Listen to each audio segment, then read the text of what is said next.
318 palestrantes e mediadores e mais de 1.000 jornalistas e estudantes reunidos em 4 dias de debates e conversas sobre jornalismo.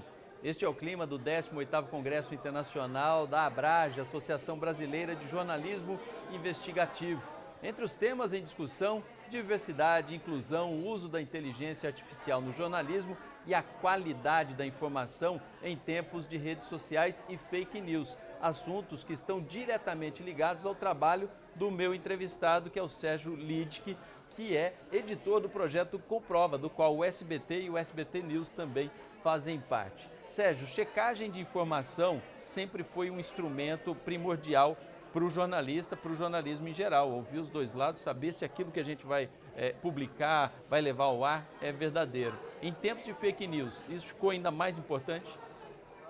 Sim, não há dúvida.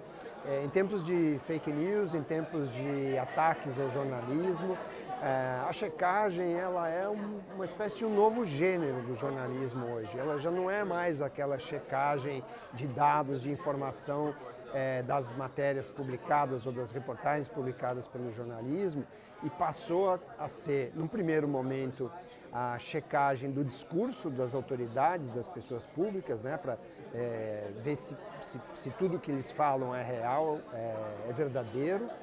E depois, com as redes sociais sendo usadas também por esses atores e as redes sociais assumindo um papel de protagonismo no ecossistema de informação, a checagem passa também a monitorar esse ambiente, a identificar informações que são duvidosas, que são suspeitas, que trafegam com grande viralização nesses ambientes, e aí surge essa figura do checador, do verificador, que é a pessoa que vai identificar isso, fazer a investigação e produzir um conteúdo, uma reportagem investigativa, com base naquilo que está se espalhando e que não necessariamente é verdadeiro. Fala um pouco para a gente do projeto Comprova. O que é, formado por quantos veículos, como é que funciona? Perfeito. O Comprova surgiu em 2018 como uma coalizão de veículos para investigar as eleições de 2018, né, os conteúdos duvidosos sobre as eleições de 2018. Eram 24 veículos, mas ele tem uma especificidade interessante que é a seguinte: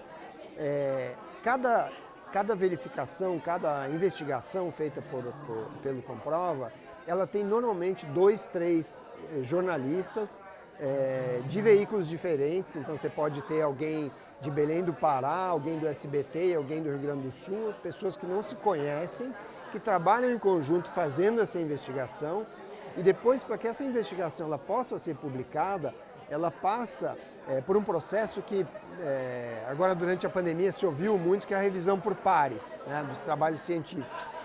Então, pelo menos 3 outros repórteres, jornalistas de veículos que não participaram daquela investigação precisam dar o ok, precisam dar o aval para aquilo poder ser publicado no site do Comprova e depois nos outros veículos.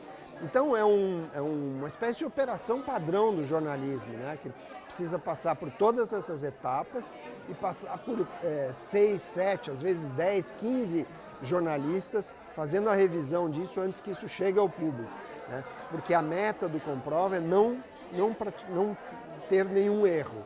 Nós não podemos ter erros. Esse é a nossa meta principal. E também tem a correção de erros, né? de mentiras, né? Que a fake news nada mais é do que notícias mentirosas que estão ali. Corrigir, buscar a verdade, mostrar que aquilo não é aquilo, é uma função do Comprova também? Sim. Em 2018, com 24, eu não falei isso antes, com 24 veículos, a gente estava muito ligado nisso, né? Na mentira, naquele conteúdo que foi fabricado para mudar de alguma forma as narrativas e tal.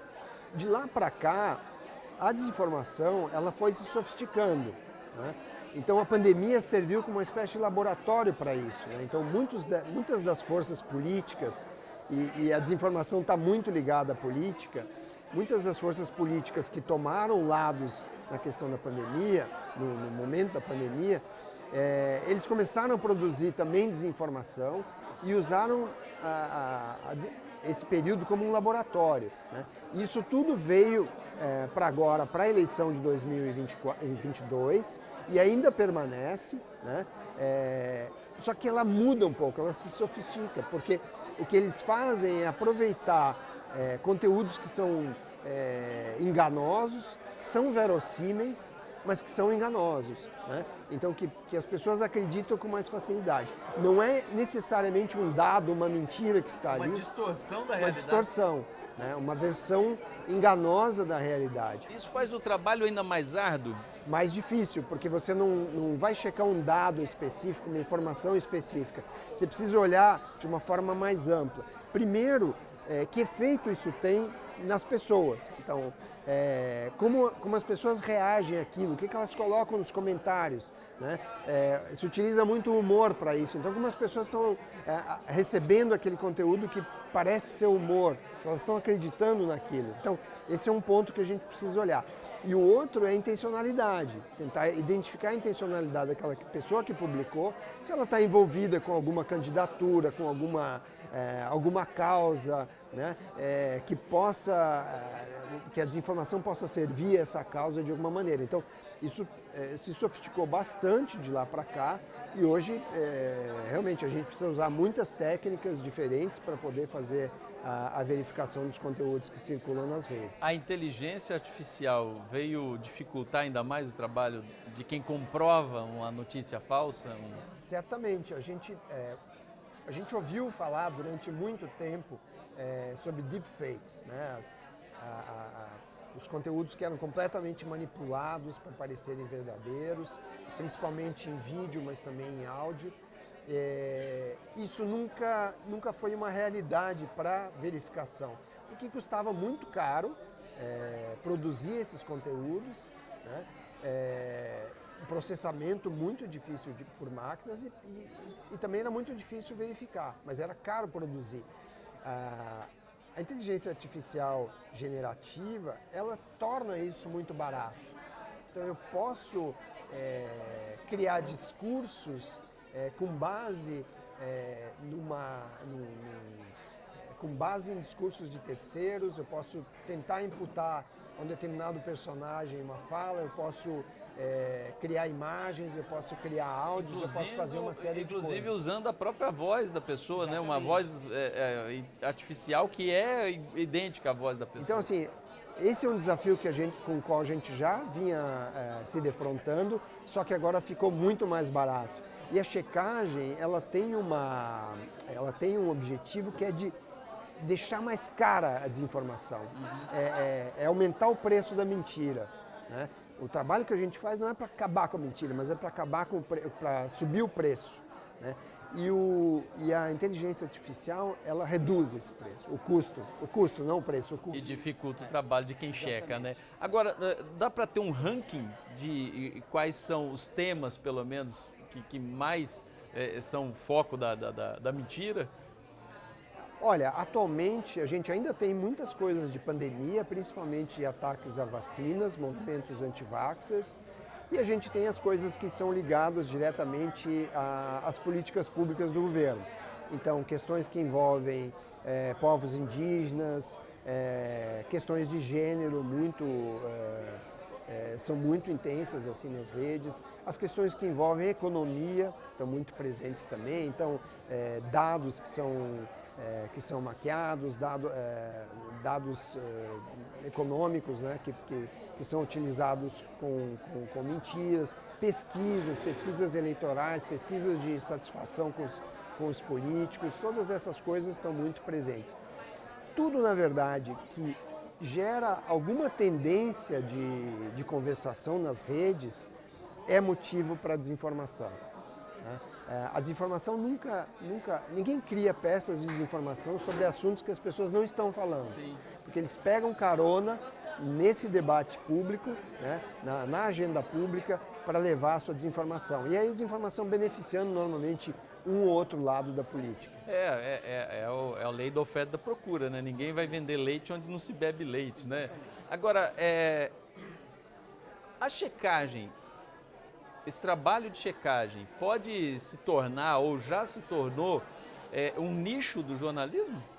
uma oferta de trabalho? Alguém se especializar em checagem pode ter, de repente... A gente tem hoje no Brasil, além do Comprova, o Comprova tem hoje 41 veículos, né, que participam do projeto. A gente tem algumas agências de checagem que surgiram ali na metade da década passada, como a agência Lupa, os Fatos, que vivem disso. A gente tem outras iniciativas que começaram antes até, boatos.org, estou esquecendo o nome do outro agora, mas que já são mais antigos. E tem depois os próprios veículos de comunicação criando as suas próprias áreas de checagem, né? Veículos e agências, então a FP, Reuters tem sessões de checagem, o Estadão tem uma área de checagem, o UOL tem uma área de checagem, então tem vários veículos que têm criado isso e hoje a gente já tem certamente mais de uma centena de jornalistas trabalhando especificamente nessa área. Quer dizer, foi criado um ramo novo do jornalismo, pode-se dizer isso. E absolutamente necessário e que provavelmente vai crescer. Acho que tem para o profissional de comunicação, dominar essas técnicas é interessante para trabalhar tanto no jornalismo como até no marketing, envolvimento de marcas, né? A desinformação não ataca somente a notícia, né? Ela também ataca empresas, ataca corporações e tal. Então tem um espaço para quem domina essas técnicas, que é um espaço bem interessante de trabalho. Trabalhar para, quiçá, um dia diminua a demanda por esse trabalho, né? Acho que não estaremos vivos para ver. Sérgio Lidke, muito obrigado. Muito obrigado. SBT News no Congresso Internacional da Associação Brasileira de Jornalismo Investigativo.